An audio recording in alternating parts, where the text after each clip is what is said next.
Welcome to the CEO Tech Talks podcast, where vision meets impact. I am your host, Ambreen Ahmed. Each episode, I sit down with exceptional leaders who are shaping the future of business, technology, and transformation. This show is about more than just success. It's about clarity, purpose, and those bold decisions that light the way forward. Join me as we uncover the insights, challenges, and breakthroughs from today's most inspiring voices. Leaders who are redefining what it means to lead in a rapidly changing world. This is CEO Tech Talks. Let's dive in.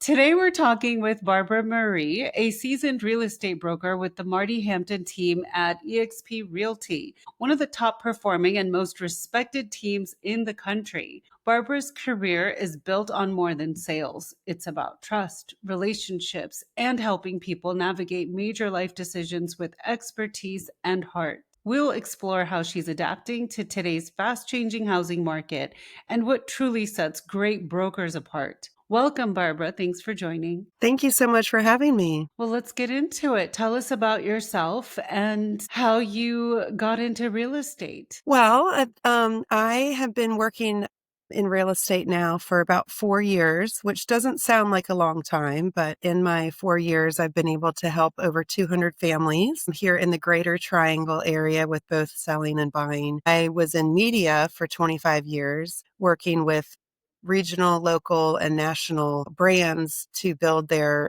marketing portfolio and business clientele through radio, television, and digital marketing. And I have to say, I was addicted to like Love It or Listed and some of the other shows decades ago. And my dream was always to do real estate. And at the time, my husband didn't want me to do that since I was the breadwinner. And so I just kept going with media.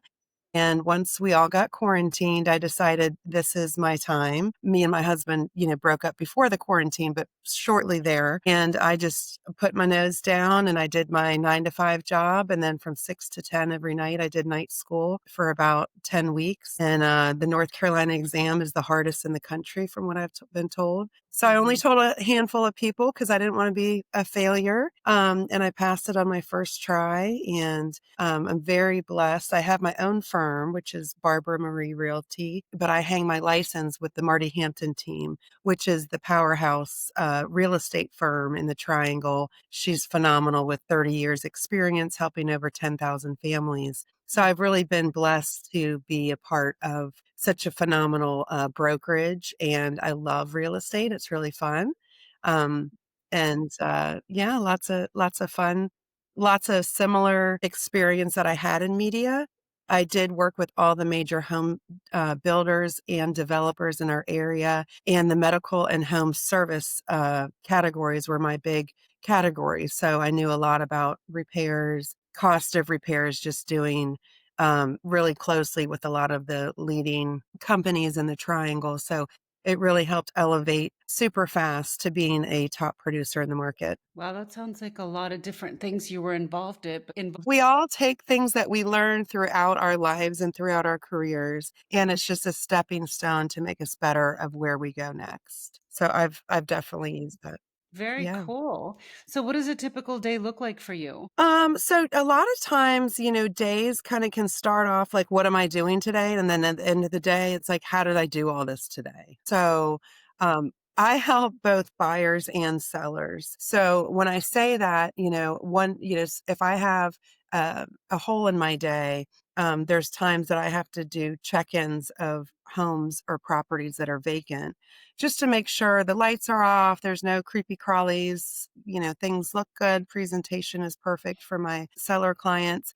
And then with buyers, sometimes you'll have, 5 to 8 showings a day that you're scheduling for the next day, things like that. So one thing about real estate is there's really not one day that's the same, which I think is super fun. And it makes a great career for those who like to have multiple, things spinning that you're trying to, make sure you have everything going on. And I've always been a great multitasker. So it's not like a typical 9 to 5. We do work 24/7, 7 days a week. Weekends are usually working with people looking for homes, or a lot of contracts are written on the weekends and I work with my sellers. So there's always some exciting times, usually on the weekends with that. But it's a great, fun, energetic career for sure. So, you work with one of the most respected teams in real estate, as you mentioned, and said such amazing things about Marty Hampton. What drew you to the Marty Hampton team and what makes it special?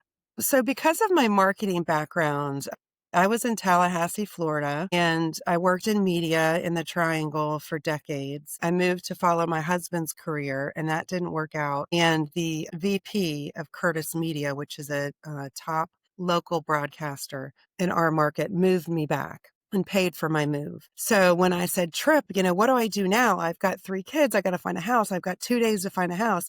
He's like, you got to call Marty Hampton. So this Oh, was 20 years ago. So, I called Marty and worked with her to buy my home here. She is a believer in marketing. So because of my belief in marketing, you kind of practice what you preach, right? So she's not the agent that sticks a sign in the yard and puts it on the MLS. She puts tens of thousands of dollars a month behind her sellers and working to really elevate and bring a 5-star experience with the amount of attraction she does. She's a trailblazer for sure in our market. The MLS coined her the godmother of coming soon because she kind of created this whole program. And so that just drew me to her because, when you work with, especially when you're listing your house, you kind of want to go with the heavy hitter because whatever that marketing budget is what's going to be marketing your house.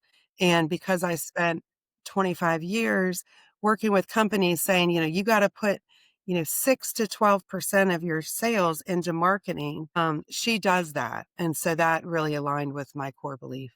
So I only interviewed with her. nice. What a beautiful story. How do you balance the emotional and analytical sides of the business? That's really hard. Today actually was the first day that I've fired a client. I've never done that before.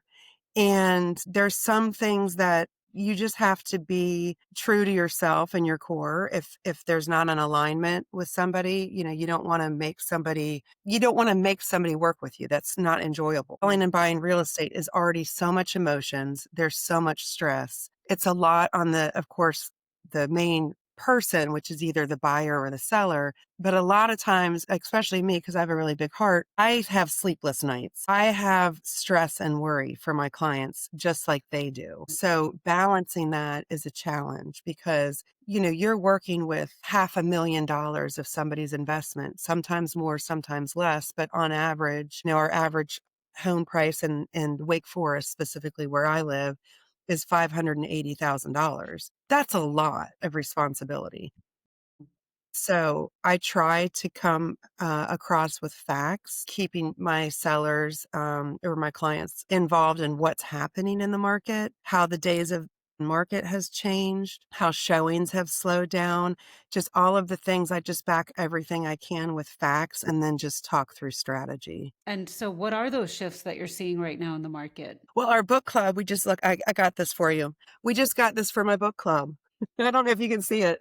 Oh, My camera's pixelated. The shift. So this is how top real estate agents tackle tough times. So my book club and I at work just started this book. So I'm just on the first few, little bit of it. But okay. the shifting market right now, nobody has a crystal ball to know what's going to be ahead. There's some properties that still go quickly and for what the sellers are wanting. Most homes in our market are about 3% off list price on average. Our times on market was, around 7 to 12 days. Now it's anywhere from 50 to 90 days, depending on where you are in the market.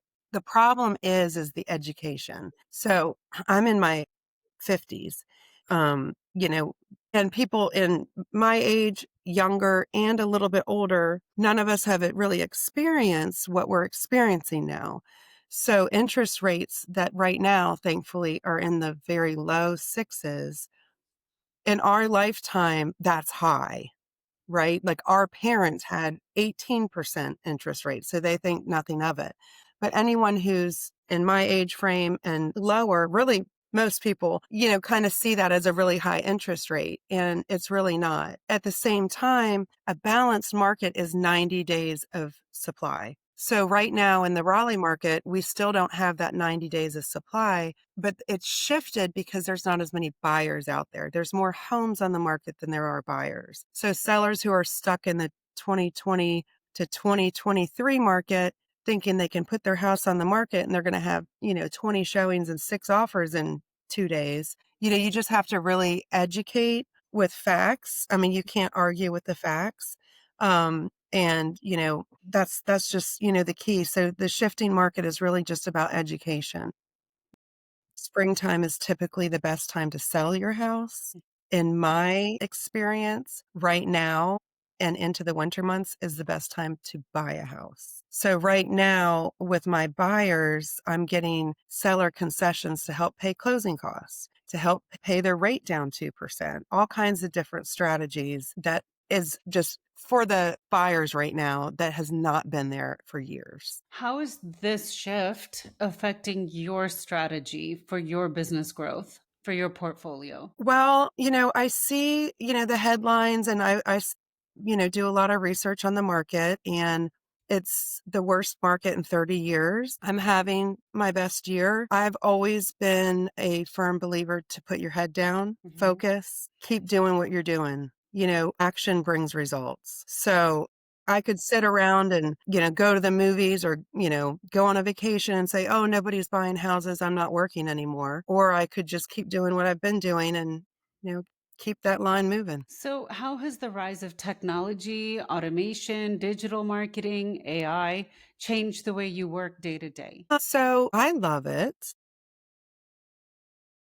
I know that there's, news out there that there's a AI real estate agent who's made like a billion something dollars. So that's different for me. I don't know how that happens, but with me, I've used it in so many different ways in my business. So Zillow, homes.com, Redfin, realtor.com, all of them have little feeders, for lack of a better word, that feed off of the descriptions. So we're using ChatGPT enhanced tools through our marketing department to write our descriptions where those little feeders will pick it up and populate it more, adding tags, things like that to give better search results. When I'm under contract on the buy side and or either side, I get a huge repair inspection. I can put that in ChatGPT and it shows me the average cost for all the different repairs. So it's really been an awesome tool. I have not seen any negatives. The only negatives I see is I live in the RTP area, so we are a huge technology port here on the East Coast. I have heard of a lot of people worried about being laid off because of AI. They haven't yet, but as you've seen in the news this morning and yesterday, Amazon's letting off 17,000 because of AI. And I think Google's following and Meta and all these other places, which is a shame. And of course, nobody wants to hear about people losing their jobs, but hopefully they can, find new jobs and stuff. But I hate to hear I've got 3 young kids. So we're always talking about careers and where to go where AI isn't going to take your career over. So, like, interior design, like, I'm not sure, I can put in a really ugly backyard and into AI and say, "Add, this, add that," and it spits this amazing backyard as a visionary for somebody looking at the house. So, I do worry about it in terms of our economics full circle, but for me in particular, it's been, pretty helpful. And I don't think anything I'm using AI eliminates anyone's job at this point because I did a lot of copywriting, being in media. So a lot of times I'll write my own copy and then I'll just kind of turn it into Chat GPT to try to elevate it based on the algorithms the third party real estate sites are using. Well, it changes all the time. So what I say today could be not true on Friday. Industry, right? With adopting technology, adopting AI, automation tools, etc. How is that actually impacting? Does it impact your clients at all when you use these The AI AI? tools? No, not that I've really seen much of. I mean, maybe it if the third party sites are using an AI functionality for house values. I mean, Zillow in particular, and for the record, I'm not picking fights with them, but I'll have a house listed at a certain amount and we'll do a price deduction, and Zillow tanks their value. And it's just because of, I don't know if it's AI or what it is on their side, but that's hard because that's the consumer facing, it's just like Kelly Blue Book in the automotive, that's what consumers are relying on to see like what's that value. But I haven't really seen it much affect them. What's working well for you right now, and what's been most frustrating for you in your business? So the most frustrating for me is unhappy. It's just a different market. So if you could imagine selling your house, right? You get everything ready, everything's perfect. You go on the market and all you know is this experience of, all these showings and all these offers and oh my God, it's amazing. Look how quick it was. Those days are gone. So that in most parts, I mean, certainly prime location, premium properties, that's not the story, but outlying areas where there's a ton of new construction is really, really hurting resales in some of the outlying areas that I'm working with. So that's the biggest thing is because I mean, I want everybody to win, I want Mhm. them to win. I want them to move on to where they want to be. But it's just something I can't control. I can do as much as I can on my side. If the buyers aren't coming, then it's either a condition, a price, a location, or marketing. So, a lot of times the price and the location are the outliers on that one. It's hard to deliver that information. Okay.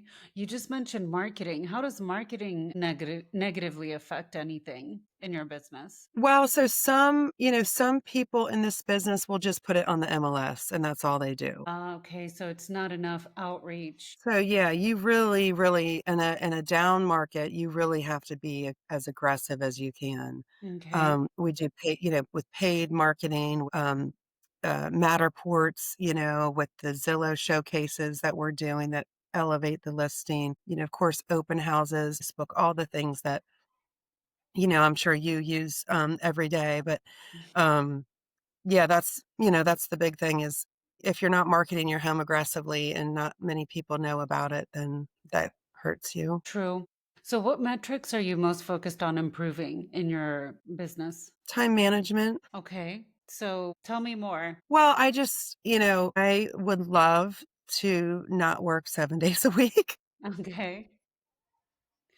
I would love to, go on more vacations, things like that. A Mhm. lot of times, if I'm planning something, I'm thinking in my head, okay, well, this listing's going active that week. And these guys are coming down from, New York to see houses this weekend. And it's just one of those things that I want to help as many people as I can. And I need to kind of shift that in my mind to helping as many people as I can, but in my own time constriction. Um, so that's a metrics I need to work on is taking more time for myself. Okay. And as far as listings, referrals, marketing conversions, do you track those metrics? Uh, I do. I haven't done a ton of referrals. I've done a few from Arizona. My sister's an agent in Arizona. So I've done a few there. I work with EXP Realty, so it's one of the largest brokerages in the world. So I have a great resource to refer people to no matter where they live. But no, that's something I would work better on is teaming up with other agents that need a good realtor in North Carolina. So, where would you like to be with your portfolio 6 to 12 months from now? I'd like to be a millionaire. I think there's a song Um, like that, right? yeah. Or was It's it funny, my little was it billion? Spotify, mix for open houses always starts with that song. I wanna be rich. Do, do, do, do, do, do. No, so my goal is to be retired in 7 years. Okay. So in 6 months, that's a really good question that I haven't really thought about. I try to work with at least 3 to 4 clients a month. Okay. So that's kind of what my monthly goal is, and I'd love to work with more than and that when I say that, I mean, like, closings, 3 to 4 closings a month. But yeah, that's something I need to think about. We're doing our vision boards next week, so maybe I'll have a better What advice would you give to new agents entering a market that's constantly changing? So my advice is go to a great school. I went to an amazing school, love him. I would say, in case your instructor doesn't tell you, when you get into real estate, 6 months, in addition to your other 6 months savings, have 6 months where you know you will not get a paycheck because it's a hard career. It's a lot of hours and it takes a while. I mean, we have, I think it's 90% of agents didn't sell more than 4 homes last year. So, Oh, or wow. 6 homes. It's something really concerning for new agents, right? I would say, set yourself up for success. I would say to join a team. The difference with a team is you do have bigger splits that you're paying a lot more that you would if you're on your own. Mhm. But being on a team, you learn from that mentorship and you learn from collaborating with other agents and you have people around you. So I would say at least 2 to 5 years to stay on a team. And then if they wanted to go off on their own, they certainly could. Okay. Well, thank you. So, to wrap up, let's have a few fun questions before Okay. wrapping up. So, coffee before showings or after closings? Coffee every day. Okay, there you go. Caffeine all day long. The one home feature you personally cannot live without. Acreage. Okay. Describe your dream listing in 3 words. 3 words. Okay. I'm going to say brick, gourmet, and convenient. I love that. Barbara, thank you for joining me on CEO Tech Talks. Your story is a powerful reminder that real estate is ultimately about people, about guiding, understanding, and serving them through change. Thank you so much for having me aboard your podcast. Absolutely. For our listeners, you can learn more about Barbara and her team at martyhampton.com. Thank you for joining CEO Tech Talks. I hope today's conversation sparked new insights and inspiration for your own leadership journey. Until next time, stay inspired, stay visionary, and keep leading with light. Brought to you by Nura AI Consulting.